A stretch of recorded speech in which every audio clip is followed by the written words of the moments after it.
Bonjour et bienvenue dans cette nouvelle vidéo et du coup on se retrouve pour le dernier concept sur les liquidités protégées. Donc aujourd'hui on va parler de l'order flow.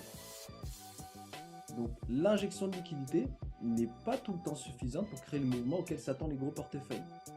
Donc ceux-ci sont donc dans l'obligation d'investir à différents niveaux afin de pouvoir à la fois protéger ses positions précédentes et déplacer le prix dans la direction voulue. Entre guillemets, cette suite de positions ouvertes va s'appeler order flow. Donc en général, les order flows se remarquent dans nos zones de liquidité ou dans les ranges et vont vraiment vous permettre du coup d'entrer de nouveau si vous n'avez pas eu l'entrée initiale, donc l'entrée optimale. Donc un order flow peut créer une trend line, toutefois une trend line n'est pas un order flow. Donc, ça c'est vraiment du coup quelque chose de très très important. D'accord? Donc si je vous illustre un peu ça rapidement, lorsque vous avez le mouvement qui se crée, nous pouvons avoir des mouvements comme ceci. D'accord? Donc là ici, imaginons qu'on n'est pas, je vais faire comme ça serait plus simple. Donc imaginons ici, on arrive ici, on peut racheter ici, d'accord? Il revient ici, on peut racheter ici, d'accord? Donc ça va créer un order flow. Mais lorsque nous aurons déjà remarqué quelque chose comme ça, ici, ça sera une trend line. Donc ça, faudra faire très attention. Donc un order flow peut créer une trend line.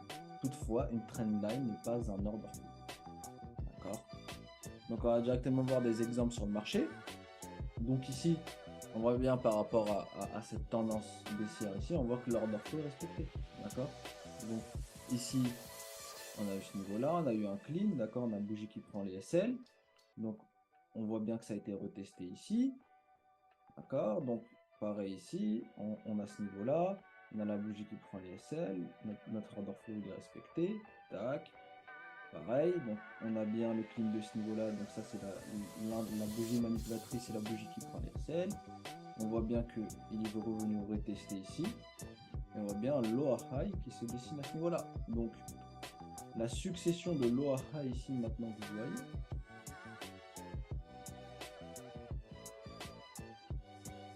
D'accord? Créer l'order flow baissier.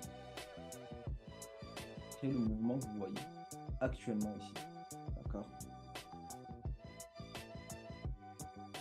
Donc maintenant, un petit exercice pour du coup observer ce petit concept. Donc utilisez tous les concepts vus jusqu'à présent afin d'analyser EURO-CAD en utilisant les unités de temps supérieures au H1 jusqu'au H1. D'accord? Donc vous pouvez utiliser le H1. Et établissez deux scénarios possibles que le prix peut effectuer. Donc ça sera la fin de cette vidéo et on se retrouve pour une prochaine vidéo.